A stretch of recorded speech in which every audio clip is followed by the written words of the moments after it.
बोलो गणेश भगवान की जय। आज हम भक्त प्रहलाद की कथा सुनेंगे और भक्त प्रहलाद की कथा ये होली से संबंधित है। माना जाता है कि होलिका अष्टक के जो दिन होते हैं इसमें कोई भी मांगलिक कार्य नहीं किया जाता, क्योंकि पुरानी मान्यता है कि इन्हीं दिनों में भक्त प्रहलाद को अलग अलग तरह की यातनाएं दी जाती थीं। राक्षस राज हिरण्यकश्यप और भक्त प्रहलाद की कथा सभी को ज्ञात है। कथा के अनुसार भक्त प्रहलाद बचपन से ही हरि भक्त थे। जब वह माँ के गर्भ में थे तभी से विष्णु विष्णु विष्णु का स्वर सभी को सुनाई देता था। वहाँ उनके पिता हिरण्यकश्यप भगवान विष्णु से ईर्ष्या करते थे और स्वयं को ही सर्वे सर्वा समझते थे और अपनी ही प्रजा में अपनी पूजा करवाया करते थे।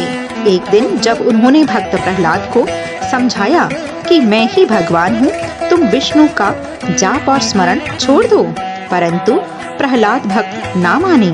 इसके बाद भी भक्त प्रहलाद पर उनके समझाने का कोई असर ना हुआ, तो उन्होंने प्रहलाद को कई तरह से डराया और कई यातनाएं भी दी। इस पर भी भक्त प्रहलाद ने भगवान श्री हरि की भक्ति को नहीं छोड़ा। उन्होंने कहा कि पिताजी, मुझे तो हर एक स्थान में, हर एक कण में भगवान विष्णु ही दिखाई देते हैं, जिससे गुस्से में आकर हिरण्यकश्यप ने अपने सेवकों को आदेश दिया कि जाओ और प्रहलाद को ऊंची पहाड़ी से फेंक दो। जब सेवादारों ने स्वामी की आदेश को मानकर ऐसा करने लगे, तो जब उन्होंने पहाड़ी से प्रहलाद को फेंका तो भगवान विष्णु ने अपने पक्षी रूप बनाया और भगवान और भक्त प्रहलाद को अपने साथ ले आए। उसके बाद हिरण्यकश्यप ने देखा कि प्रहलाद तो मर ही नहीं रहा है। उन्होंने एक पत्थर के साथ भक्त प्रहलाद को बांधकर पानी में फेंका, परंतु तब भी भगवान श्री हरि विष्णु ने प्रहलाद को बचा लिया।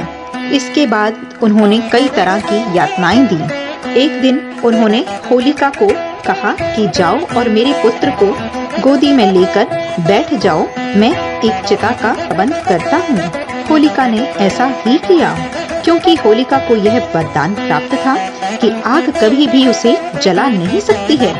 होलिका भाई की बात मानकर चिता में प्रहलाद को लेकर बैठ गई, लेकिन आग की लपटें भक्त प्रहलाद का कुछ भी बिगाड़ नहीं पाई, जबकि होलिका वरदान होने के बावजूद भी आग में झुलसने लगी। माना जाता है कि उस दिन फागुन शुक्ल पक्ष अष्टमी थी।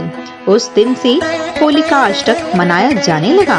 एक अन्य कथा भी मानी जाती है, जो कि भगवान शिव ने फागुन मास की अष्टमी तिथि को कामदेव जी को भस्म किया था, जिसके बाद पूरी सृष्टि में शोक की लहर दौड़ गई थी और लोगों ने शुभ कार्य करने बंद कर दिए थे।